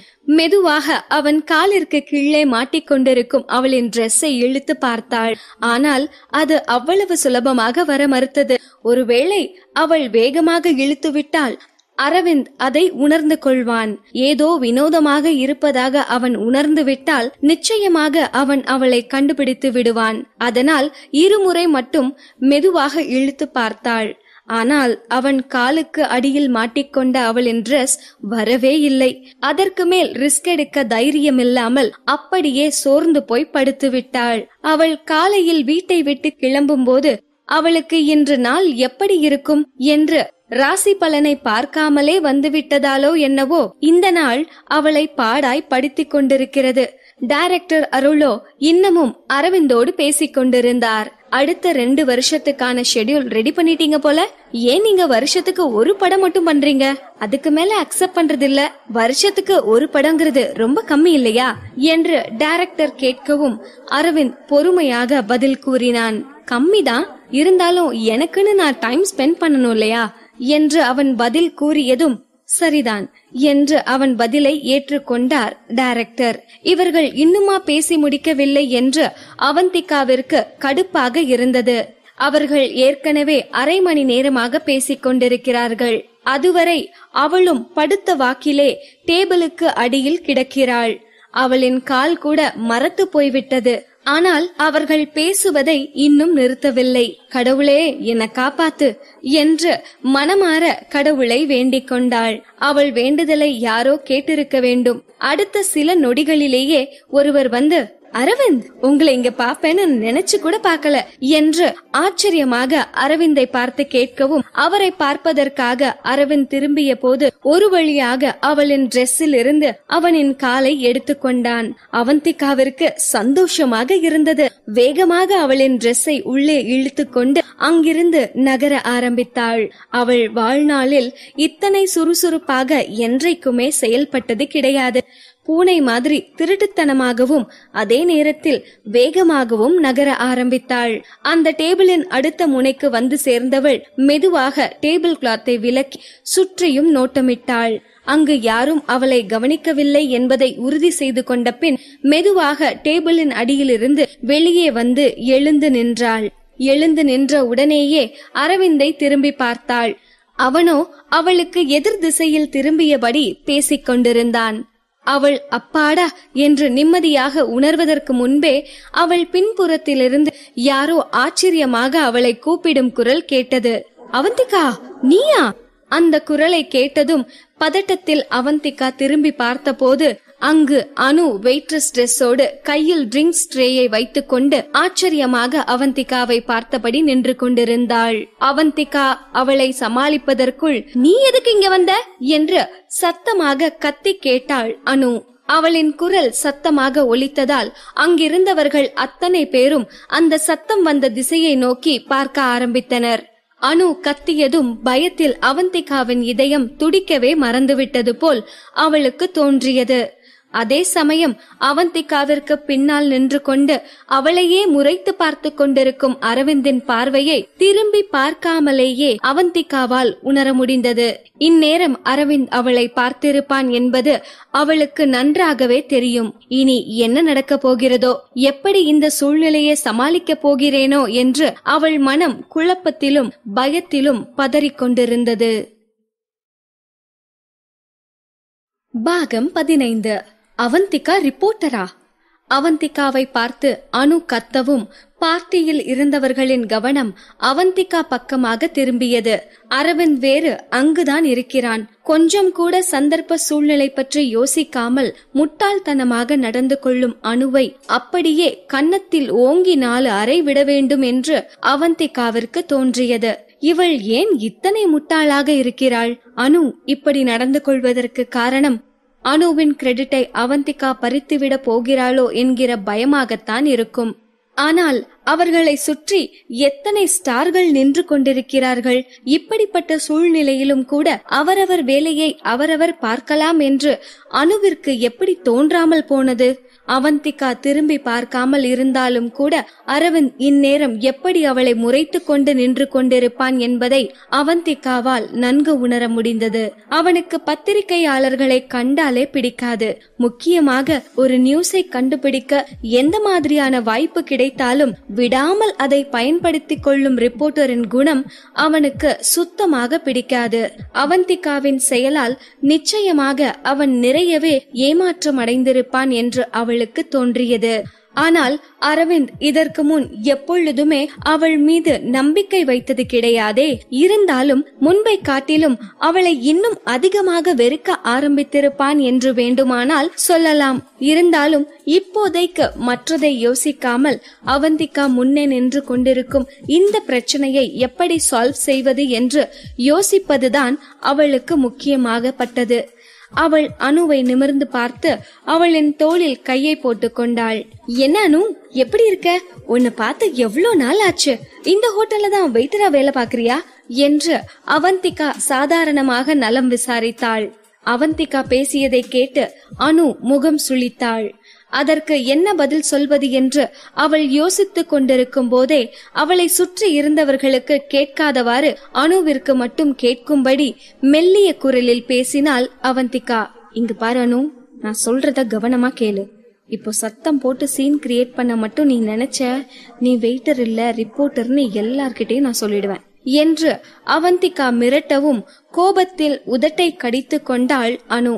அது மட்டும் இல்ல, இங்கிருந்து நான் வெளியே போகிறதால எனக்கு ஒரு பிரச்சனையும் இல்ல. நான் இங்க வந்தது யாருக்குமே தெரிய போறதும் இல்ல. ஆனா இங்கிருந்து எந்த நியூஸும் கலெக்ட் பண்ணாம நீ திரும்பி போனேனா உன் நிலைமை என்ன ஆகும்னு யோசிச்சு பாரு. நாளைக்கு நியூஸ் ஏஜென்சிக்கு போகும்போது அங்க இருக்கிறவங்களுக்கு என்ன பதில் சொல்லுவ என்று அவந்திகா லாஜிக்காக பேசி அனுவை மடக்கினாள். அனுவோ ஒன்றும் செய்ய முடியாமல் வாயை மூடிக்கொண்டாள். அனுவின் தோளை தட்டிவிட்டு பார்ட்டி முடிஞ்சது பார்க்கலாம் என்று புன்னகைத்தபடி கூறிவிட்டு அங்கிருந்து நகர்ந்தாள் அவந்திகா. அவள் அங்கிருந்து போகும்போது அவளின் கண்கள் அரவிந்தை பார்ப்பதை அவளால் தடுக்க முடியவில்லை. அவனோ அந்த இடத்தை விட்டு நகராமல் அதே இடத்தில் நின்று கொண்டிருந்தான். அவனின் பக்கத்தில் இருந்த பிரகாசமான கண்ணாடிகளிலிருந்து எதிரொலித்த வெளிச்சம் அவன் முதுகின் மீது ஒளிவட்டம் போல் விழுந்து கொண்டிருந்தது. இருந்தாலும் இந்த தோற்றம் அவனின் கண்களில் தெரிந்த கோபத்தை இன்னும் அதிக அளவில் வெளிப்படுத்திக் கொண்டிருந்தது. அவன் கண்களை பார்த்தபோது மெய்மறந்து போனாள் அவந்திகா. அடுத்த நொடியே அவனை பார்ப்பதை தவிர்த்து விட்டு அங்கிருந்த கூட்டத்திற்குள் நுழைந்து கொண்டு அவன் கண் பார்வையில் இருந்து தப்பித்தாள். அந்த கூட்டத்திற்கு நடுவில் திகைத்து போய் நின்றிருந்தவளை ஃபாலோ செய்து கொண்டு வந்தது அரவிந்தின் பார்வை. யதார்த்தமாக அவள் அவனை பார்த்தபோது அவன் கண்கள் அவந்திகாவை எச்சரிப்பது போல் இருந்தது. இப்போவே இங்கிருந்து போ என்று அவன் கண்கள் கூறுவது போல் அவளுக்கு தோன்றியது. அவனின் எண்ணத்தை புரிந்து கொள்ளாதவளைப் போல அவனை பார்த்து ஃபார்மாலிட்டிக்கு புன்னகைத்தாள் அவந்திகா. அடுத்த அரை மணி நேரத்தில் அவளுக்கு அருகில் ஏதோ குளறுபடி நடந்து கொண்டிருப்பதை உணர்ந்தாள் அவந்திகா. யாரோ ஒருவர் அனுவின் கைகளை பிடித்தபடி அவளின் போனை பிடுங்கிக் கொண்டு, நீ ஏதோ போட்டோ எடுத்துட்டு இருக்க என்று கேட்டுக்கொண்டிருந்தார். பார்ட்டி ஹாலில் இருந்த அத்தனை பேர் கவனமும் அனுவின் பக்கம் திரும்பியது. அனுவின் உடல் நடுங்கிக் கொண்டிருந்தது. அப்படியெல்லாம் எதுவும் இல்லையே என்று பயத்தோடு உளறிக் கொண்டிருந்தாள். ஒன்னும் இல்லையா? அப்போ இந்த வீடியோ எதுக்கு? இந்த போட்டோ எதுக்கு? செக்யூரிட்டி, எங்க போனீங்க? இங்க வாங்க, இந்த வெயிட்டர் கிட்ட ஏதோ தப்பு இருக்கு என்று அவர் செக்யூரிட்டியை கூப்பிட்டார். நான் யதார்த்தமாதான் போட்டோ எடுத்தேன் என்று கண்களில் கண்ணீர் ததும்ப கூறியவளை அவர் நம்பவில்லை. என்ன முட்டாள்னு நினைச்சியா நீ சொல்றத நம்ப? இப்போல்லாம் எந்த வாய்ப்பு கிடைச்சாலும் இந்த ரிப்போர்ட்டர்ஸ் விடுறதில்ல என்று கடுமையான குரலில் பேசினார் அந்த நபர். அங்கு வந்த செக்யூரிட்டிகள் அனுவின் கையில் இருந்த போனை பிடுங்கிக் கொண்டு அவளை பார்ட்டி ஹாலில் இருந்து வெளியேற்ற என்ட்ரன்ஸுக்கு இழுத்து கொண்டு சென்றனர். அனுவின் கண்கள் ஏற்கனவே அழுததால் சிவந்திருந்தது. அவள் அதற்கு மேல் அவர்களை எதிர்க்க துணியவில்லை. ஆனால் சட்டென்று அவளுக்கு ஒரு யோசனை வரவும் முரண்டு பிடிக்க ஆரம்பித்தாள். இங்க இன்னொரு ரிப்போர்ட்டரும் இருக்கா. கொஞ்ச நேரத்துக்கு முன்னாடி கூட அவ என்னோட பேசிட்டு இருந்தா. அவந்திகா, வெளியே வா என்று கத்தினாள் அனு. அதை கேட்டதும் காற்றோடு கரைந்து காணாமல் போய்விட மாட்டோமா என்று இருந்தது அவந்திகாவிற்கு. அவள் ஏற்கனவே கூட்டத்தில் ஒளிந்து கொண்டுதான் இருந்தாள். அனுவின் இந்த கேவலமான புத்தியால் இப்பொழுது அவந்திகாவிற்கும் பிரச்சனை வரப்போகிறது. இதை நினைக்கும் போதே அவளை அப்படியே கொன்றுவிட வேண்டும் போல் அவந்திகாவின் மனம் துடித்தது. அனுவிற்கு எந்த நியூஸும் கிடைக்கவில்லை என்கிற ஒரே காரணத்தால் அவள் அவந்திகாவையும் மாட்டிவிட துணிந்து விட்டாளா? கூட்டத்தில் இன்னும் நன்றாக ஒளிந்து கொண்டாள் அவந்திகா. செக்யூரிட்டி அனுவை வெளியே இழுத்து செல்வதற்கு முன் தன்னை யாரும் கண்டுபிடிக்க மாட்டார்கள் என்று அவந்திகா நம்பினாள். ஆனால் அவளின் நம்பிக்கை பொய்த்து போனது. யாரோ அவளின் கையை இறுக்கமாக பிடித்து கொண்டு, அந்த ரிப்போர்ட்டர் இவதான் என்று கத்தவும், அதிர்ச்சியில் அவளின் கையை பிடித்திருப்பது யார் என்று திரும்பி பார்த்தாள் அவந்திகா. அது வேறு யாருமல்ல, ரேஷ்மிதான் என்பதை அறிந்ததும் அவந்திகாவிற்கு தலையே சுற்றியது. ரேஷ்மியின் கண்களோ அவந்திகாவை பழி வாங்கிய திருப்தியில் பளபளத்தது. ரேஷ்மியை பற்றிய நியூஸ் மதியம்தான் பெரிதாக வெடித்தது. ரேஷ்மி கொஞ்சம் கூட எதிர்பார்க்காத அந்த 2 சந்தர்ப்பத்திலும் அவந்திகா தான் அத்தனையும் ரெக்கார்ட் செய்து அந்த நியூஸை வெளியிட்டிருப்பாள் என்பதை ரேஷ்மி யூகித்திருந்தாள். அந்த நொடி அவந்திகாவின் எலும்பை உடைக்க வேண்டும் என்கிற அளவுக்கு அவந்திகாவின் மீது ரேஷ்மிக்கு கோபம் வந்தது. ஆனால் இவ்வளவு சீக்கிரமாக அவந்திகாவை பழி வாங்கும் வாய்ப்பு கிடைக்கும் என்று ரேஷ்மி எதிர்பார்க்கவில்லைதான். இப்பொழுது மட்டும் அவந்திகாவை பழி வாங்கும் வாய்ப்பை அவள் நழுவ விட்டால் ரேஷ்மியால் அதற்கு மேல் ஒரு நிமிடம் கூட நிம்மதியாக வாழ முடியாது என்று அவளுக்கு தோன்றியது. ரேஷ்மியின் குரலை கேட்டு அனுவை வெளியே இழுத்து கொண்டு போன செக்யூரிட்டியோ அப்படியே நின்றுவிட்டனர். அவந்திகாவை பார்த்த அனுவின் கண்கள் மின்னியது. அவதான் எங்க நியூஸ் ஏஜென்சில இருந்து வந்த ரிப்போர்ட்டர், அவதான். செக்யூரிட்டி, அவளையும் வெளியில இழுத்துட்டு வாங்க என்று கத்தினாள். அதை கேட்டதும் அவந்திகாவிற்கு அவளின் தலையே வெடித்து விடும் போல இருந்தது. நிச்சயமாக அவந்திகா துரதிர்ஷ்டவாதிதான். அவள் வந்த நோக்கம் நிறைவேறாமலே இங்கிருந்து அவள் வெளியேற வேண்டிய நிலை வந்துவிட்டதே. அங்கிருந்தவர்கள் அவந்திகாவை முறைத்து பார்த்து கொண்டிருந்த போது அவந்திகா அந்த நிலையை சமாளிக்க முயற்சி செய்தார். அனு, உனக்கும் எனக்கும் நடுவுல எத்தனை பிரச்சனை இருந்தாலும் இப்படி அநியாயமா என் மேல குற்றம் சுமத்த கூடாது என்று அப்பாவியாக முகத்தை வைத்துக் கொண்டு கூறினாள் அவந்திகா. உடனடியாக அவந்திகாவின் வார்த்தைகளை மறுத்து பேசினாள் அனு. நான் ஒன்னும் உன் மேல பொய்யா குற்றம் சுமத்தல என்று அனு மறுத்து பேசவும் அவந்திகா கைகளை விரித்து கொண்டு, அப்படின்னா நான் ரிப்போர்ட்டர் தாங்கிறதுக்கு ஆதாரம் இருந்தா காட்டு என்று தடாலடியாக ஒரு பிரேக்கை போட்டாள். அவளின் வார்த்தையில் அதிர்ந்து போன அனு பின்பு சுதாரித்து கொண்டு, நீ ஏன் ஆபீஸ்ல ஏன் கூட வேலை செய்யறேன்றதை விட வேற என்ன ஆதாரம் வேணும் என்று திட்டவட்டமாக கூறினாள். ஒருவேளை நீ சொல்ற மாதிரி உன் கூட வேலை செய்யற ரிப்போர்ட்டரா நான் இருந்திருந்தா இங்க நடந்திருக்கிற சீனே வேறையா இருந்திருக்கும். நீ பிடிபட்டதுக்கு பின்னாடியும் கூட நீ எப்படி என்ன மாட்டிவிட முயற்சி செய்வ என்று லாஜிக்காக அவந்திகா கேள்வி கேட்கவும் அங்கிருந்தவர்களுக்கு அவள் கேட்டது சரிதான் என்று தோன்றியது. லிமிடெட் இன்விடேஷன் மட்டும் ப்ரொவைட் செய்யப்பட்டிருந்தாலும் முக்கியமான அந்தஸ்தில் இருக்கும் பலரையும் அந்த பார்ட்டிக்கு இன்வைட் செய்திருந்தார்கள். சில ஃபேமஸான ஸ்டார்ஸையும் தவிர நம்பர் 1 தொழிலதிபர்கள், கோடீஸ்வர வீட்டு வாரிசுகள் என்று பலர் அந்த பார்ட்டிக்கு வந்திருந்தார்கள். அவந்திகாவை பார்க்கும் போது பெரிய இடத்து பெண் போல தெரிந்ததால் போதிய ஆதாரம் இல்லாமல் அவளை அவ்வளவு சுலபமாக பிளேம் செய்ய யாரும் முன்வரவில்லை. அவந்திகாவின் இந்த லாஜிக் கேள்வியால் வாயடைத்து போய் நின்றாள் அனு. ஆனால் அனுவிற்கு பதிலாக ரேஷ்மி பேச ஆரம்பித்தாள். ஒருவேளை நீ ரிப்போர்ட்டர் இல்லைன்னு சொல்றது உண்மைனா இன்விடேஷனை எடுத்துக்காட்டு, அப்ப நம்புறேன் என்று ரேஷ்மி நக்கலாக சிரித்து கொண்டே கூறினாள். அவள் வார்த்தையை பின்தொடர்ந்து கொண்டு அனுவும் பேசினாள். கரெக்ட், இவ டேபிளுக்கு அடியிலிருந்து ஒளிஞ்சுக்கிட்டே வெளியே வந்ததை நான் பார்த்தேன். அப்படின்னா இவ திருட்டுத்தனமா தான் உள்ள வந்திருக்கணும். எங்க நியூஸ் ஏஜென்சிக்கு இன்விடேஷன் கார்டு கிடைக்கல, சோ இவகிட்ட கண்டிப்பா இன்விடேஷன் கார்டு இருக்க வாய்ப்பே இல்லை என்று உறுதியாக கூறிவிட்டு அவந்திகாவை பார்த்து முறைத்தாள். அனுவால் இன்று எதையும் கண்டுபிடிக்க முடியவில்லை. அதற்குள் அவள் பிடிபட்டு விட்டாள். ஆனால் அவந்திகாவையும் எதையும் கண்டுபிடிக்க விடாமல் தடுக்க வேண்டும் என்பதே அவளின் எண்ணமாக இருந்தது. அவந்திகாவிடம் கண்டிப்பாக இன்விடேஷன் கார்டு இருக்காது என்பதை உறுதியாக நம்பினாள் அனு. ஆனால் அவந்திகாவின் வார்த்தைகள் அனுவை திகைப்பூட்டியது. இன்விடேஷன் கார்டு இல்லாம நான் எப்படி இங்க வந்திருக்க முடியும் என்று சாதாரணமாக கேட்டாள் அவந்திகா. கேட்டது மட்டுமல்லாமல் அவள் பேக்கில் இருந்த இன்விடேஷன் கார்டை எடுத்து அந்த கூட்டத்தின் முன்பு அசைத்து காட்டினாள். இத பாருங்க. அந்த இன்விடேஷனில் அவளின் உண்மையான பெயர் போடப்பட்டிருந்ததால் அங்கிருந்தவர்கள் அதை பார்த்தாலும் கூட அம்ரிதா ரோஹன் என்னும் அவளின் ரகசிய அடையாளம் யாருக்கும் தெரிய போவதில்லை. அனு அதிர்ச்சியோடு அவந்திகாவை பார்த்தாள். இது நிச்சயமாக சாத்தியமே இல்லையே, அவள் எப்படி இன்விடேஷன் கார்டை வைத்திருக்க முடியும் என்று திகைத்து நின்றாள். ரேஷ்மியோ அதோடு அந்த விஷயத்தை விடுவதாக இல்லை. நீ இன்விடேஷன் கார்டை வச்சிருந்தா கூட இப்பவும் நீ ரிப்போர்ட்டர் தான்.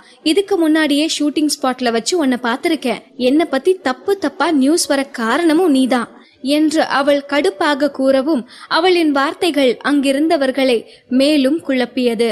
நீங்க பாட்டுக்கு எதையாவது உளராதீங்க. உங்ககிட்ட எவிடன்ஸ் இருக்கா? இருந்தா இப்பவே காட்டுங்க என்று சளைக்காமல் வாதாடினாள் அவந்திகா. எவிடன்ஸா என்று உதட்டை கடித்தபடி ரேஷ்மி அரவிந்தை உற்று பார்த்தாள். நீ ஷூட்டிங் ஸ்பாட்டுக்கு வந்தப்போ அரவிந்தும் அங்கதான் இருந்தாரு. அவரும் உன்னை பாத்திருக்காரு. நீங்க எல்லாரும் நான் சொன்னா நம்ப மாட்டீங்க, ஆனா அரவிந்த் சொன்னா கண்டிப்பா நம்புவீங்க தானே என்று ரேஷ்மி அடுத்த அம்பை விடவும் அத்தனை பேரும் கண்ணிமைக்காமல் அரவிந்தை பார்த்து கொண்டு நின்றனர். டைரக்டர் அருள் மெதுவாக அரவிந்த் பக்கம் நகர்ந்து நின்று, அரவிந்த், நிஜமாவே இந்த பொண்ணு ரிப்போர்ட்டர் தானா என்று கேட்கவும் அவந்திகாவின் இதயம் நின்றே விட்டது. அவனின் கருமையான கண்களை பார்த்தவாறு நின்றிருந்தாள் அவந்திகா. ஏற்கனவே அவன் அவளை இங்கிருந்து கிளம்பச் சொல்லி கண்களாலேயே அவளுக்கு எச்சரிக்கை செய்திருந்தான். அப்படி இருக்கும்போது அவன் என்ன பதில் சொல்ல போகிறானோ என்று புரியாமல் நடுங்கிக் கொண்டிருந்தாள்.